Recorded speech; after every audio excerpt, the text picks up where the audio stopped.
tree. And that doesn't like a lot of wind, but I've got it kind of sheltered. Yep. I've had a lot of gooseberries. Not lately.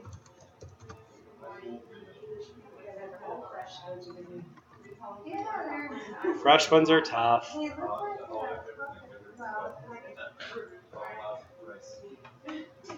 yeah. Kind of a bright orange. Yeah. That's that beta carotene when it actually is fresh. Yeah.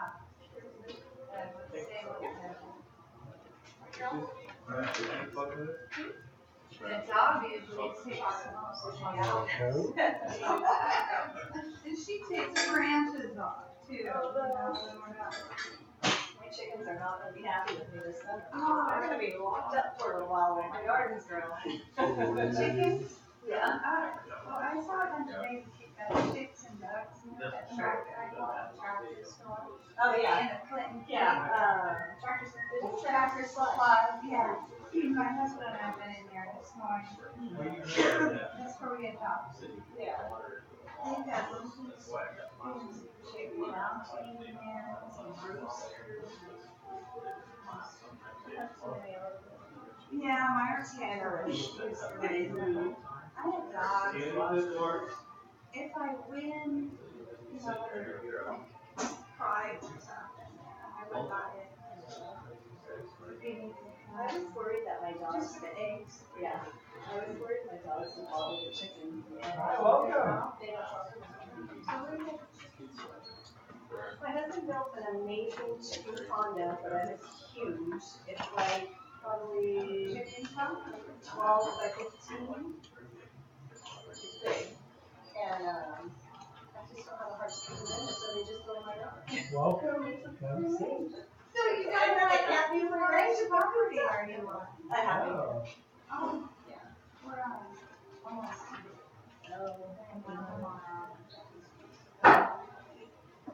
Like, do you a little bit more? I'm like, no. It's a lot of work. Yeah. We're just trying to do the grounds and make the big park. I got my little RC deal on that. 10 by 12. You don't have to buy $3,000 for a permit. Or His shed that he built, he didn't run electrical to it, and it's all on the foundation, just because of that. Started in a couple of minutes here. So many square cubic feet. 10 by 12. Yeah. And this is really high. Well, so that really helps. Just small, but I don't have a really big ass. I have a small one for okay, I come in and have a big pet my school. I decided on what never to go back. Oh, I ended up with an Osprey Manta 46 sleep. I think the one I have is the Manta. Because yeah, that's not it's a mattress. Well, the mattress that I kept on my ass. I got rid of my leash. And then I just got lazy and I didn't take it back. Yeah, I've done that before.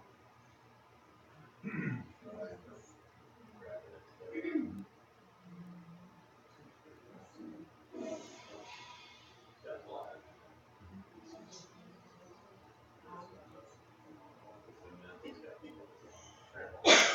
Right, because it's separation in your back, so I don't think we're like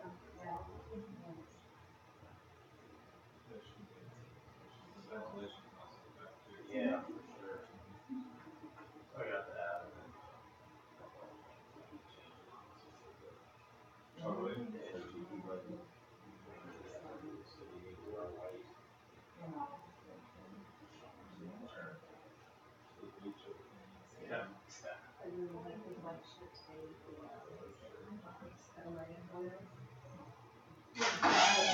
Yeah.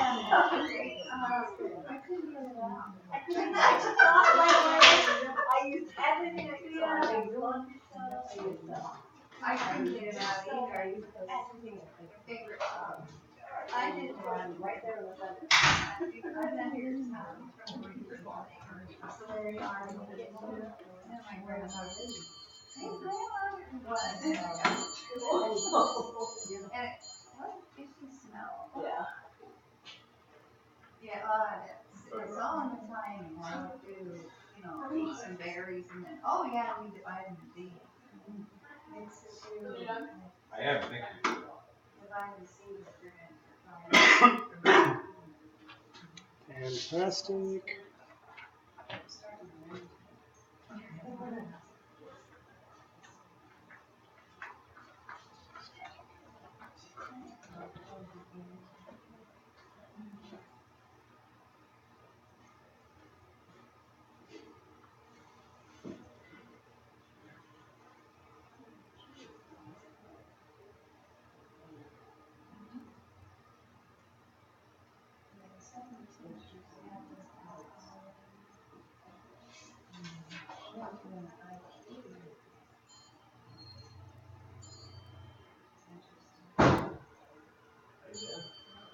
Recovering, healing. Sorry about that. Moving everything back to good function.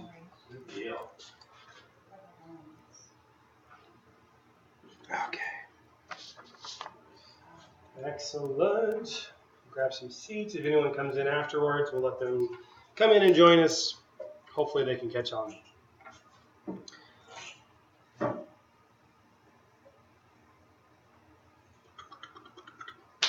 Fantastic. All right, so welcome everybody this evening. Fantastic having everybody here and enjoying this wonderful talk tonight. A lot of digestive distress, discomfort, problems, issues, and trying to find out how to get over the problems and not let them be a sort of normalcy. I deal very routinely with people who actually come in and their statements are, oh, I thought not using the restroom for 3 days was normal. That's the kind of the way it's supposed to go. Or every time I eat at a certain restaurant, I just can't hold anything in. So I just have this reaction, and that's okay because I only eat there every Tuesday. So it's interesting how a lot of times we put up with little issues and problems in our digestive systems for the sheer kind of just simplicity of keeping routines. I think that's the unique part about it. And still, it's so important for me to be able to come in and finally say it's time to make a difference, own your health, really get your body working for you, not allowing any of this discomfort, these issues to be something that we allow to persist if we don't want them to, obviously. You don't have to be kept subject to these problems. There's ways to work around it. You can start owning your health system, have the best functional digestive system possible. If you're one of the unfortunate people who's had some sort of surgery that removed pieces and parts, we can work around that too, and at least try to make things come together for us in the best way possible.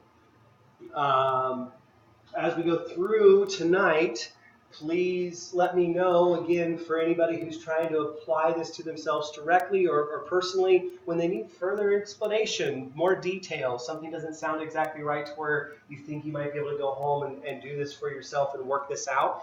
That's the most important part in being here on Thursdays, is being able to come away from these classes and finally say, oh, I actually did learn that now I need to pick up that particular item for this particular solution, and then I'm going to go and try to do this for myself. That's way that we all can start to have better foundational health and the expression of our wellness really starting to work for us. So that's the most important part. For anybody who's new, we always start our classes off with a 1-minute meditation. So this is a great time to be able to actually learn how to consciously breathe, which is very important, and a very key piece in just gaining better health. So the way we do this is we actually take a long inhalation, 7 seconds of breath in, holding once we have our full lungs, and then 8 seconds of breath out to the point to where we kind of have nothing left inside the actual lungs. And then we do that one more time. That's 30 seconds, and then 30 seconds of just empty space, nothing really going on, me not talking for just a quiet time. If that's all you get today is 30 seconds, then you're welcome.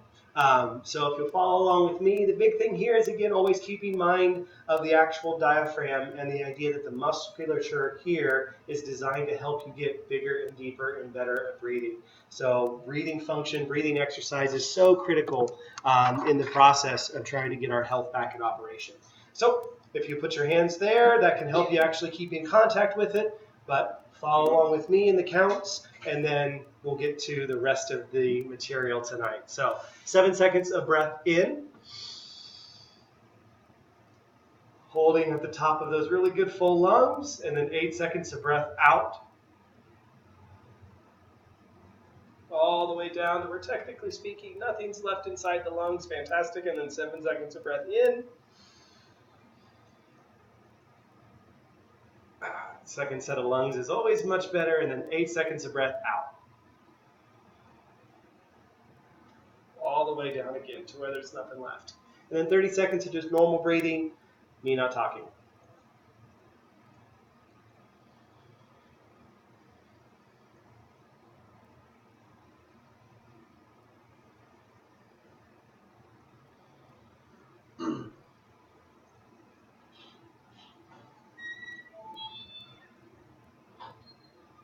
Welcome, welcome.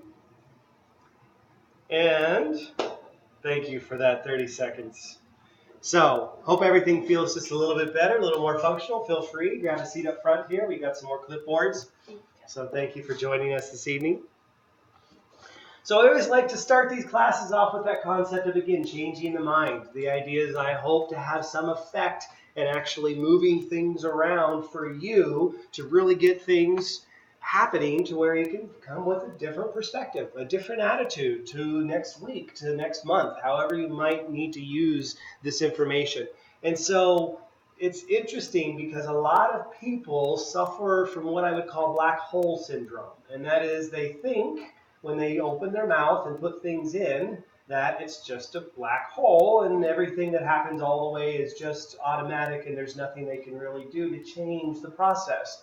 It all just happens automatic. So why would I need to be involved in understanding how each individual piece and part really does affect how I'm going to feel? And so we really need to kind of understand that if you begin to start caring for your digestive system in the right way, it will really start to heal you in each individual day. Abilities that you don't understand right now aren't even working. So that comes from the actual nutrient absorption issues, that comes from detoxification issues, and just the overall, what we now understand as the actual gut kind of brain connection. That distress down here, even in one of the tiniest little organs, transmits a signal inside the body of panic and fear and not being able to actually relax. So then we wonder why we can't eat comfortably or sleep comfortably or really do anything comfortably. There's a problem, and we've got to figure out how to get our system back into better operation. So I love the fact that, technically speaking, everybody in this room is one thing before they're anything, and that is a rectum and a colon. That's the first structure you actually build as a fetus in development when it comes to the wounding center. Before you have a heart, before you have a brain, before you have any of these other things that you think being more important, you have the colon developing. It actually is the very first system. Yes? Right along with the insulin. Insulin starts the division process. That's exactly right, from the hormone class, yes. And so in this understanding, we finally get to sort of see the importance in this, because if that's what's really developed first, that's kind of one of the direct, input systems that we can really start to change the way our health is expressed. So healing really beginning in the digestive system, I think, is the most simplest and easiest concepts because it's where you get the most control. And yet, our daily habits, behavior patterns, emotions, psychological issues, cultural issues, all of that kind of just blocks, I think, the relationship that we have to develop with getting our colon system and our entire digestive process happening so much more effectively for ourselves. It's not a gravity-fed system. There's really no process that actually just calls for it to actually work based on gravity. It's a muscular system. It actually is moving material. Every part actually has to go through small muscular palpitations, peristalsis, and it will continue to keep its system functioning and operating as long as you're not consistently causing inflammation. That's one of the biggest issues we see. It's an open system, and that's very interesting. If you take a look at a human, if you pop open the mouth, everything on the inside of the digestive tract is open to the environment and to the real world. Everything else is kind of closed away. Brain's closed away, spine's closed away. A lot of our other pieces and parts of us don't really get to have too much interaction. Our skin really is the thing that protects all the other systems from operating. Digestive system kind of has to deal with whatever you shove in that actual mouth. So the mouth being the opening and the gateway to actually getting material in the stomach, the interesting part about this in holistic healing is you get to make a conscious decision every time you start that process. And is that going to be something that actually governs the way that you live? Is that consciousness that comes in and goes, the food I'm eating, technically speaking, causes disease, death, inflammation, destruction of my human body. I'm busy. I can't really think too much about the idea of eating good food. So you put it off, you stress yourself, you stress your body, and then we start to see the symptoms, the disease, the dis-ease start to happen, and then we try to work through our system. But as we go through this whole process, again, the colon is the delivery chute for all the other digestive organs to have their function, to get their part in the piece of this whole developmental system. We have a liver and a gallbladder that sit right up in here, and they actually produce and secrete the enzymes that are needing to go and be put inside the digestive pathway, so that way when it drops into the small intestines, you finally get to do the digestive process and pull all the little nitty-gritty pieces that are needed to be pulled out of the foods that you're taking in. And then we have this big, long, kind of fatty, weird functional shape of this pancreas that actually gives us our insulin and a few other different types of enzymes. And one of the more interesting parts here is sodium bicarbonate. It actually pumps out baking soda in order to actually neutralize the stomach material that just left the actual gastric chamber where it's been filled full of gastric juices and hydrochloric acid. Now you add the actual baking soda, everything seems to calm down. You balance the pH of that material so that way it doesn't burn the rest of the actual intestines as we're trying to go through the digestive system. So when you have problems in the duodenum, which is the actual little crook that occurs right after the stomach, it's because that pancreas is stressed, inflamed, and swollen, and not able to actually produce the right amount of sodium bicarbonate in order to balance your foods. So then you end up with a lot more bloating. You end up with a lot more of the actual indigestion that occurs where things aren't breaking down properly or breaking down too much. You're actually tearing away the inside of the lining of the small intestines. We get to that again, this big processing unit, the majority of the actual 36 to 38 feet of intestines and the full colon system. And we see these things called the ileum and the jejunum, and they are the absorptive nature. They have these little pili, all these little spots, these little pockets, and they're what actually pull material into the bloodstream. And they're connected in this beautiful butterfly lattice. And that's what actually allows us to pull beta carotene out, vitamin C. It allows for us to grab the macronutrients, protein and sugars, and take them into other parts of our body in order for them to do their processes there. So when that's inflamed or scorched, even if it's been put through a lot of acidic issues, then it's not going to do that process very effectively. And so you're going to be getting less and less and less of the actual food you're eating absorbed inside the bloodstream and giving you the nutrients that you need. So that's where it's just so important. So that's one of these nice things. I want to always bring people to a better perspective and understanding for their human body in case they've forgotten this process. Yes? Okay, well, if you goofed up and you ate wrong and you have that going on, Mm-hmm. should you take water with baking soda in it? Would that... For certain issues, yes.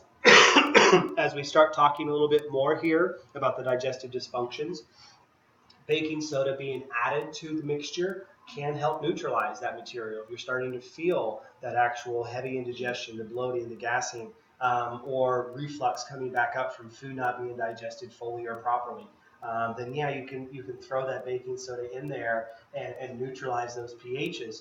But you don't want to be the one in control of that. The idea is the pancreas should be registering from what's occurring inside the digestive system when to drop that material in, instead of you being the one suffering and actually dealing with heartburn or reflux or GERD or any of these other complicated issues, and then finally deciding, hey, I'm going to take this system. We actually got this whole problem about the idea of acid reflux backwards a long time ago, and the idea was we started making drugs that shut down hydrochloric acid production instead of just allowing the digestive system to be more fortified and to be better functioning in order to reduce the overall issues we see with that type of problem with heartburn and those types of issues where we have over acid production. So as we see all these issues, like we were talking about before, the idea is, a lot of people, don't quite understand why and how the angles of this process mean so much. When it comes to constipation, we actually are developed into what's called a cecum, which is where the actual small intestine dumps all the material down into the bottom of what's called the ascending colon. And as it piles in there, the muscles start pushing material up into the traversing colon, and then it drops it down onto the descending colon before it actually exits the body. Most people who suffer from constipation, the problem is that a lot of times the food isn't being pushed over fully fast enough and actually being able to go through this last little stage, or their severe dehydration is actually causing their body to pull out all the liquid, and then they're actually left over with a really dried out, non-functional, not able to slip through the large intestines mass that just keeps getting larger and larger and not being and more impacted. So then we have things like fissuring and hemorrhoids and all the other issues that go on from that system not working functional. So when it comes to our hydration, very, very key in the process of actually battling constipation. Most people who aren't chronically constipated say that they're not thirsty, so they don't drink water. They don't understand that signal has been misguided for so long and not followed by their body. The body stops sending the signal of them being actually thirsty. They need to be drinking that 60 to 80 good functional ounces of water and trying to hydrate the system back in as much as possible. It's unique though as well too because our dietary oils play a huge part in this process because that's what lubricates the actual material. So if we have digestible oils part of our actual routine consumption, that lends itself to actually just allowing things to be a little smoother, a little easier. And we really want to understand that a lot of times, more often than not with constipation, chronic constipation, what's happened is through excess body fats, through low muscle function, structural weaknesses that just occur, the traversing colon that should go almost as a nice, beautiful, just one direction right across in a nice horizontal starts to droop in the middle. And we get what's called an actual bifurcated traversing colon. So now the material that's moving, supposed to be up the ascending, has to hit this pinch point and then be pushed through and causes a lot of stomach pain, a lot of discomfort right in the center mass of our bodies because nothing's really letting that be pushed through and excreted very effectively, and it's not meant to hold back all of that material that's been eaten. So again, a lot of these functional issues that affect the flow of material are something in the low colon that can be worked through very simply and easily by just adding good hydration, good oil content, extra magnesium to let those muscles actually move their system through. When it comes to diarrhea issues, a lot of people suffer with, again, inflammatory food issues more often than not. That's kind of the main reason we see it. And what this is doing is it's causing the liver to technically send a signal and the bile coming out of the gallbladder that it's too intense, and so the body's actually flushing all that digested juice out because it just can't hold on to it. It's just a little too reactive. Or if there's too much hydrochloric acid pouring out into the upper part, then the idea the body releases as well too. It's unique because if there's an issue inside the contents of the mass that's going through the body, the idea is once it hits that ascending colon, if it's burning the cecum, then everything here just says push this out as quickly as possible. So you can see a lot of times now, the funny thing about both of these problems, they can be exacerbated by food that you've eaten up to 72 hours, sometimes 96 hours before you actually have the problem. And that's what a lot of times people are missing when it comes to why their body has a dysfunction. And they just go, it only happens every, couple of days, or it don't, it doesn't, I don't use the restroom every 2 to 3 days. So it's just not going to be something I'm worried about. You kind of push it off, but it shows that there's a dysfunction somewhere in this digestive tract, and we've got to come up with some sort of solution system to really expand upon our health. We talked about the heartburn there a little bit ago. Again, it's so unique because we have low functioning HCl, and that lets the material sit inside our stomach for far too long in order for it to actually break down a little bit more effectively. That stomach is supposed to hold on and actually get exposed to a lot of hydrochloric acid and move things around and squish things down and actually try to be a second sort of mouth. And yet the problem that we see is that it's just weakly acidic. And so food never really gets fully broken down and functionally. So it doesn't get pushed back out of the actual stomach fast enough. So it sits in that little, that little bag, and then you go to lay down. And now you've got all this weak digestive juice filled with all this material stuck inside, and it comes up and actually starts hitting the bottom of the esophagus. And then we start getting that really heavy, intense burning, that reflux that keeps us up. And so it is a tremendous concern, and yet very simple to actually fix it, is by adding more hydrochloric acid, getting more digestive enzymes, working through this process and letting your food actually be broken down effectively. And all of a sudden you'll start to see that the overall function in your body really does change over to start having better and better operation, instead of really stopping the process by adding that baking soda water or antacids far too often. Um, Again, it's very interesting how if we would just allow our food to be digested instead of taking over-the-counter medications that shut off the actual digestive process, that a lot of those issues would mitigate really quickly. Then we kind of move into a lot of these other dysfunctions. We get into the whole scenario that nowadays it just seems everybody's being plagued by is these food intolerances, and the concept that their body's sensitive to certain proteins or certain contents. We suck in things like we want to blame gluten, we want to blame milk products, dairy, lactose intolerance, and yet very often it's not even those components in terms of the foods.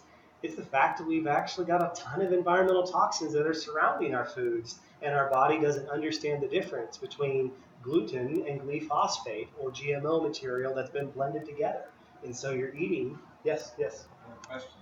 I was finding that milk, regular milk, was affecting my skin. Uh-huh. And I came across A2 protein. The A2, yeah. And I can drink it. It's no problem. That's awesome. Yeah. So kind of like there's something going on in the A1 plus A2, but the A2 is not started. Yep, exactly right. So that's one of those nice discovery methods. So what Richard's talking about is the concept there that milk protein, different types of cow produces different type of proteins. And so you can be allergenic or reactive inside the stomach to certain types of different cow milk.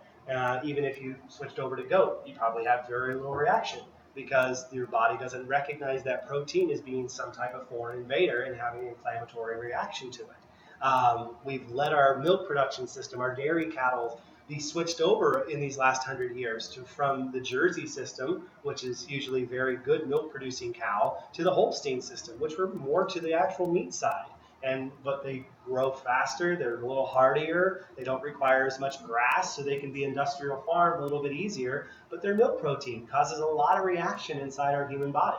And so it's one of those interesting processes where, the A2 system, again, great discovery, something that we're really working on these last 15 years or so that I've heard that whole process happen. So it's not necessarily something that's dysfunctional within your system, it's just that is a toxin that's coming in and you're not aware of. Correct.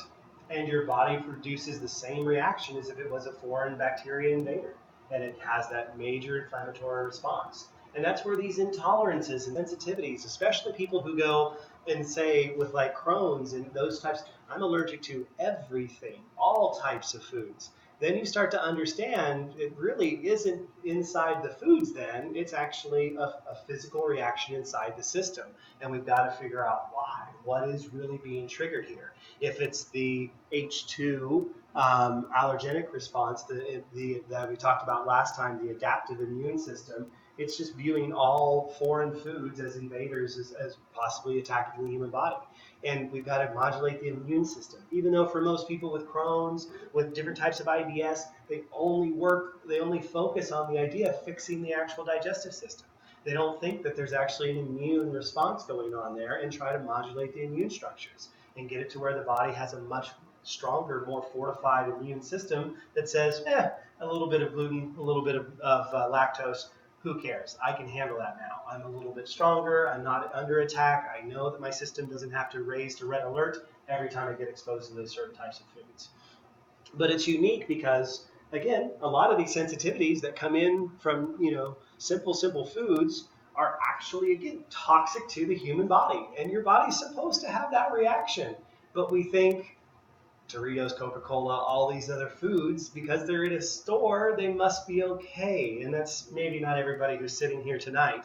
But there's a lot of people out there who don't see that difference. They don't understand that there's actually a direct difference. So when you're talking to family members and you're trying to get them to understand what's happening, the idea is you don't realize phosphoric acid when you eat it every single day from Coca-Cola is causing the breakdown of the tissues of the inside of your digestive system. And yeah, it's going to cause inflammation. Yeah, it's going to cause disruptions. If you don't understand where your food's coming from, then these types of issues can just keep persisting. And sensitivities can go all the way down to citric acid, magnesium stearate, vitamin supplements can have reactions because of what they put inside the process for getting them to be foods and for your ingestion. So you really got to stop sometimes and take very detailed counts in a food diary of when and how your body's reacting in order to start to come up with some better overall solution systems. So when it comes to solutions, the idea here in this class is to change the environment of the actual digestive system, change the environment of the colon. That's the healing goal that you're looking for, not really restrictive diets. Only works for a short period of time, really frustrating, very irritating when it comes to going out, having a normal social life. The idea is if I can get the colon and the digestive organs to actually start working in a better function, I can do more of the rules-free living that I'd like to do. I can have freedom back in the way that my body is processing material. So one of the best tools that I know of that exists on the shelves here for actually changing the environment of the colon is the baobab tree. The powder that comes away from the fruit of the baobab tree is a prebiotic. And so for a lot of people, they really spend a lot of time and a lot of money just sucking down probiotic in order to try to fix colon issues when the environment of the colon isn't healthy and happy for keeping your probiotic alive and functional. So you're just spending that time and money to burn through more and more expensive and longer use of probiotic. We'll talk a little bit more about the benefits of probiotic. They are good for you if you're having digestive distress. But this is the concept of trying to grow a bunch of fruits and vegetables in gravel. You can throw the seed in the ground and water it as much as you want, and maybe a few plants will struggle alive for a little bit, but there's no soil there to support the good growth of that plant. So if you aren't feeding the bacteria in the right way and giving it its right pieces, then it's going to struggle and die faster than the idea of it actually staying with your body and being able to proliferate good overall intestinal health. So as a prebiotic, baobab really helps finally change the environment of the inside of the actual colon. So then you can finally add probiotic back into your life and actually give it a survivable chance, putting fertilizer inside the colon to help regrow the overall probiotic balance that you're looking for inside your body. The thing that I find more troubling and a very good statistic to understand between the health of the United States and the health of the rest of the world is the fact that when it comes to fiber intake, we are usually about 15 grams a day, and most of that comes from wheat and wheat flours. That's the biggest contributing source for a lot of people's fibers. Salad you could essentially, kind of throw in there for some individuals, but for most individuals, we see a lot of the fibers really coming from overall wheat flour material. And we want to understand that the average rest of the world eats about 60 grams of fiber a day.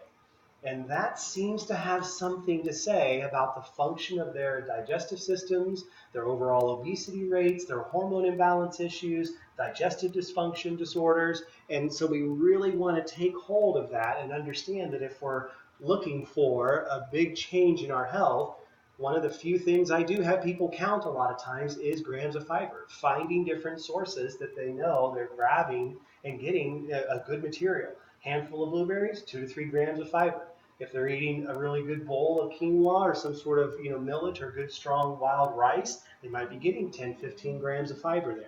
But finding the sources to actually be increasing, and fiber comes in two different sources. So we have soluble fiber, fiber that breaks down in water, and then we have insoluble fiber, all the good nitty-gritty stuff that essentially we can't really chew through or eat through. And so rice bran solubles happens to be one of the better sources. I don't know if it's right there. So rice bran solubles really does become one of these fantastic ways of getting a body healthy form of soluble fiber. A lot of people switch over to things like Metamucil, psyllium husks, and a few of these other funky ones out there. They seem to have body interactions and dysfunctions that kind of seem to occur. A lot of people can't stomach them very well. Again, it's just one of those where the styles of fiber that they're using may be a little bit reactive. Psyllium husk takes away one of our key nutrients that I don't like to deplete in the body, that's glutathione. So the more psyllium husk and red yeast rice extracts that people take in, a lot of times really depletes that one key critical antioxidant. So rice bran solubles boost them. So why not actually eat something that both gives us the soluble fiber we're looking for? And the reason we want soluble fiber is this is what helps us create the girthy kind of mass of material that we need to be able to have that good muscle function to push through the actual body. The soluble fibers, allow for there to be good structure and form to the overall function of getting material through when it comes to actually improving our overall health. The average person, 4 to 5 tablespoons a day, tastes really delicious, mixed into any fruit juice, smoothie, shake, whatever you might have for yourself, but a really, really key piece for getting soluble fiber up inside, back inside the body. And I believe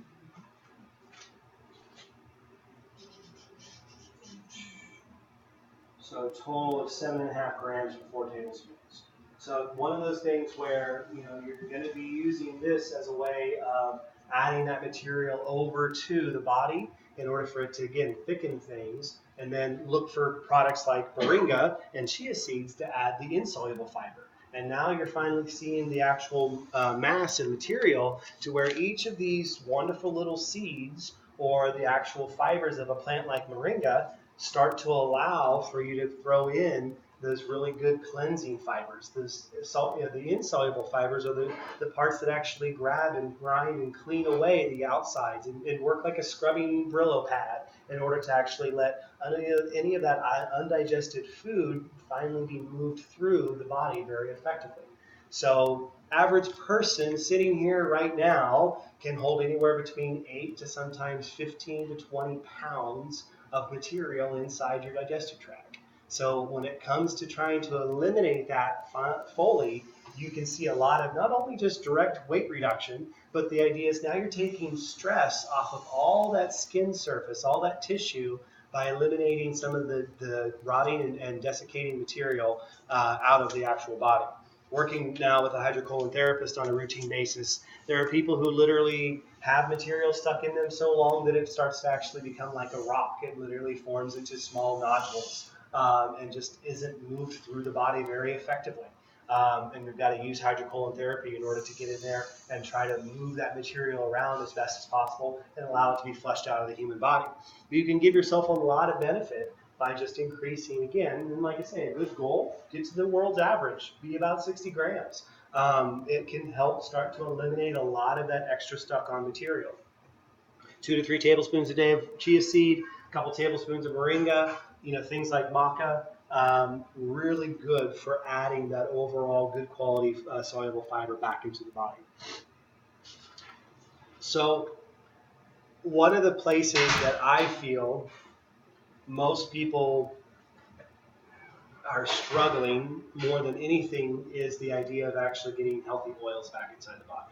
May not have been, again, be something that everybody here is struggling with because a lot of people are trying to be on the healthy side. You've heard this a couple times. But for those of us who are actually struggling with any of these processes, bless you, the idea is getting omega-3 oils really good, and especially omega-3. But a lot of these omega oils, these healthy oils back inside the body, really can have a tremendous benefit in the overall functionality of the actual colon. Because that again creates the ability to have oil lubrication inside the colon system so it moves things through more effectively. A lot of people who end up having a very quote unquote talkative stomach, a lot of gas noises, a lot of bubbling, a lot of borderigmy, which is the scientific term for it, is because everything's disjuncted, everything's moving in at its own pace, its own speed.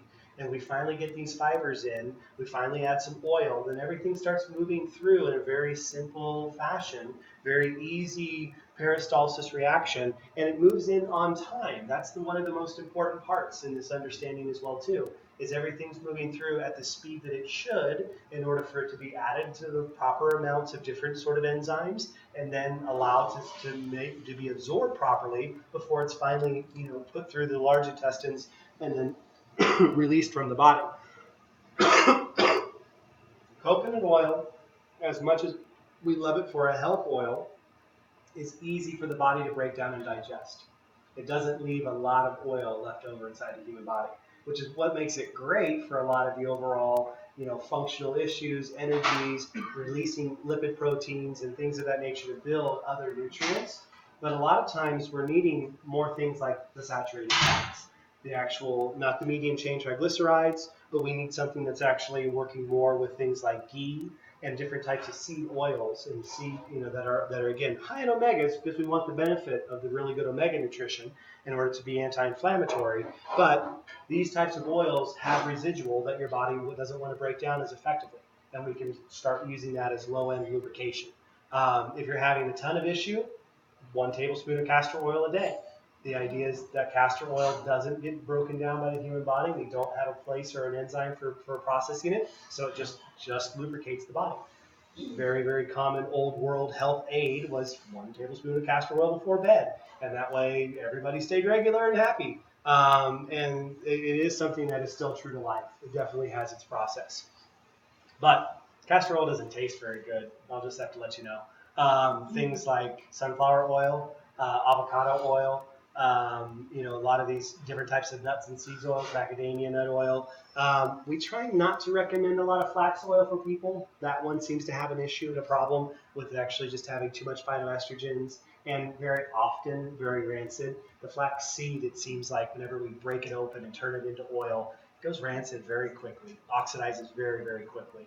So unless it's a really good cold press company who's actually putting oils into the dark container and getting it to you within 2 weeks or 3 weeks and leaving it refrigerated and doing everything they can to protect the oil as much as possible, you can taste these oils. If you're taking pills for oil, you end up really needing to bite through them and tasting them every few weeks in order to make sure that bottle hasn't gone rancid in any way. That tastes like a very astringent, very gasoline-style flavor. If it has any kind of off flavor, doesn't taste like good quality oil, toss it out, go buy a new one, take it back if you have that great function. But we don't want to be eating rancid oils. That just causes more body inflammation, more digestive distress.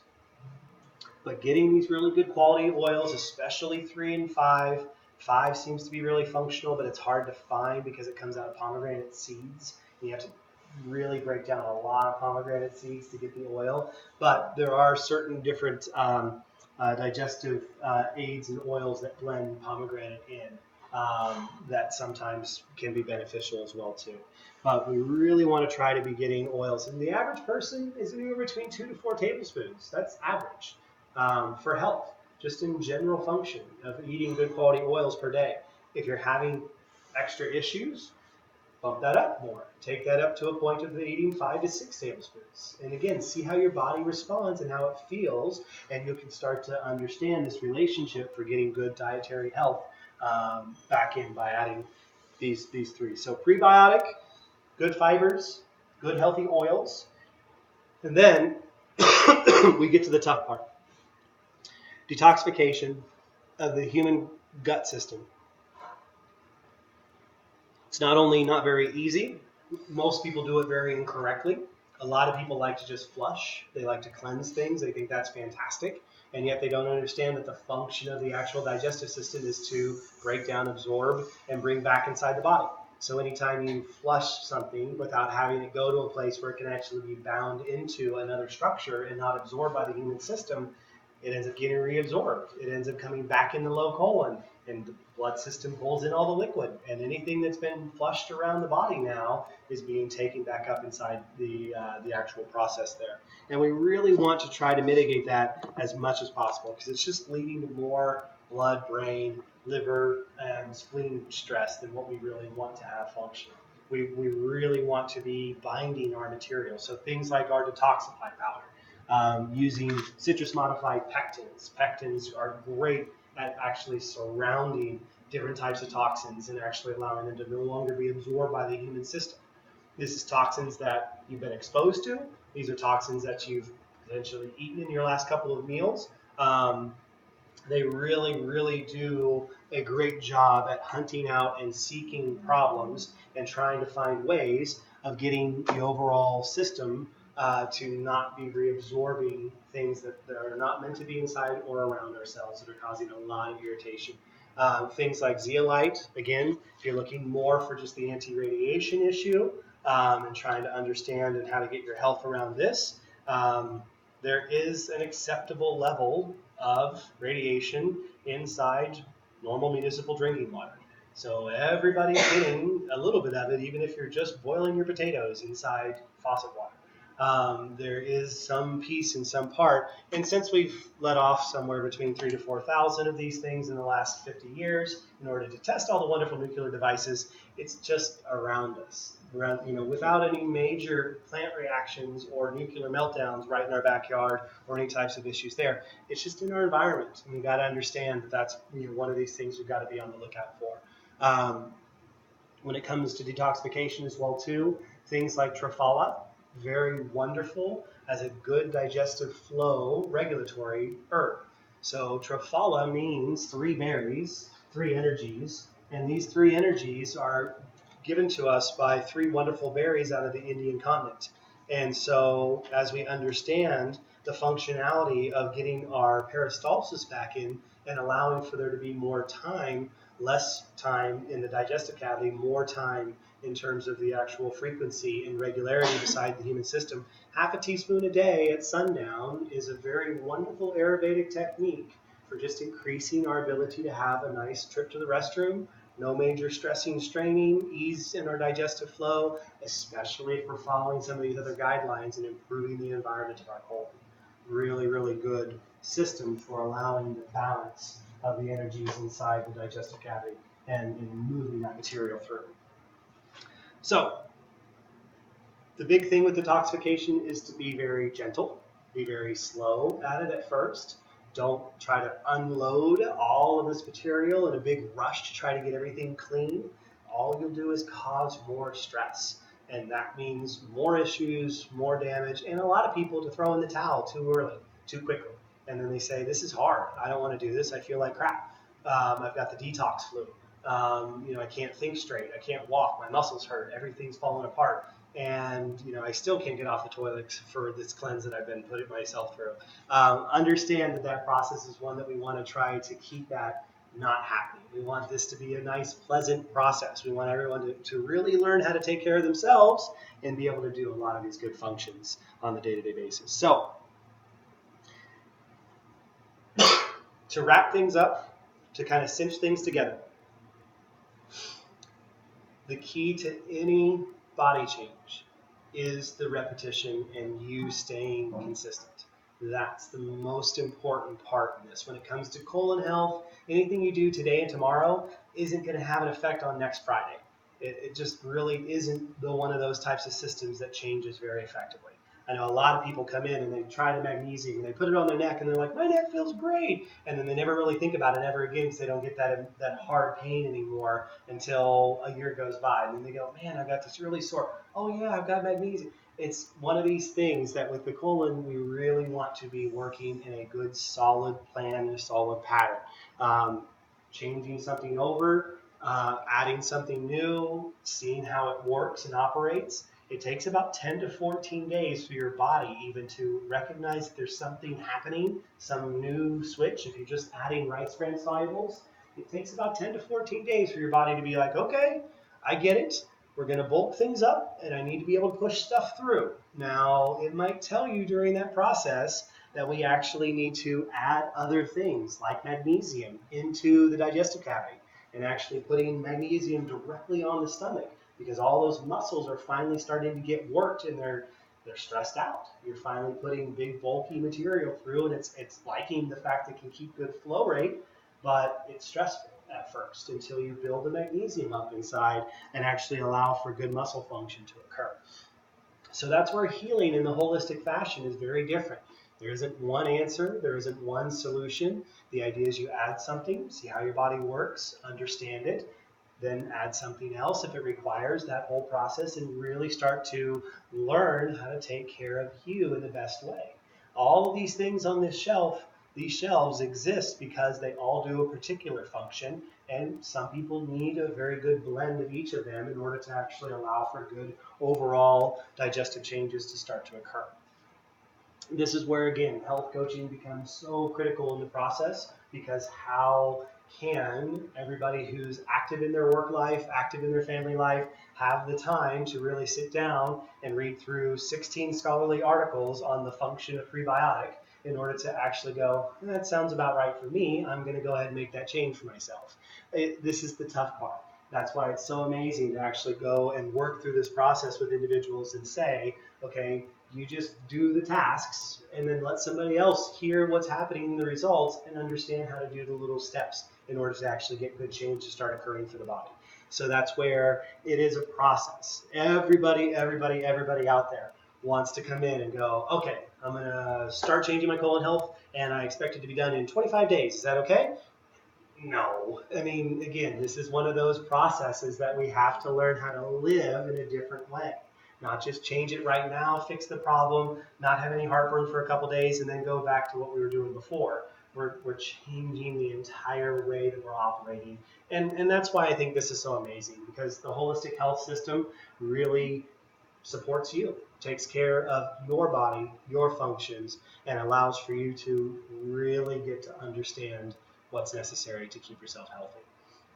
So if there's anything that, again, came up for anybody, good questions, always fantastic to help everybody who's checking us out on the two different web stations there, but not joining us right now to kind of answer your questions. If you're looking to actually pick up any of the items like we do every Thursday here, 10% off on anything for the event. If you want to pick up those items, something that we made a mention of, and have Maddie back there take care of checking everybody out. That can be a very wonderful way of just starting the process. And if you have more personal questions, we can get to those in a few minutes. But any questions that anybody has regarding any of the details that they'd like to share? You have it all. So you say in order to take probiotics, it's good to have that first one. The prebiotic. Mm-hmm. So 1 in 1, or how often you should take? Um, when you're taking probiotic, again, one of the unique things for me is that I only like for people to take probiotic for 30 to 60 days. And then after that, you stop taking the probiotic and you see if your body actually holds on to the digestive fortitude that you're trying to build. So if you consistently take a probiotic, again, we talked about this last time in the immune system issue, is the idea you're tripping your immune system every time you're eating a meal because you're adding bacteria. And good bacteria, sure, but bacteria nonetheless. So this is one of those to where 30 to 60 days, they don't have to be taken together. They eventually do just get mixed in the in the whole process. Um, the big thing here is just making sure you've got baobab present if you want to see probiotic levels raise inside the human body.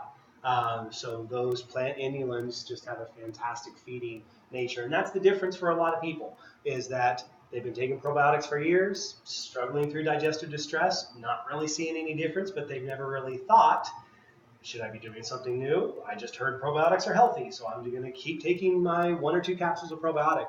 And that's one of the big tricks in this whole process as well too, is that a lot of times you really need 2 to 3 to 500 billion materials because you're playing with numbers in the trillions and you're trying to make a change inside numbers that are in the trillions. And then you take 5 billion little guys. Well, compared to the 100 trillion other guys that are inside there that have no care on your little 5 billion you just tossed in the pot.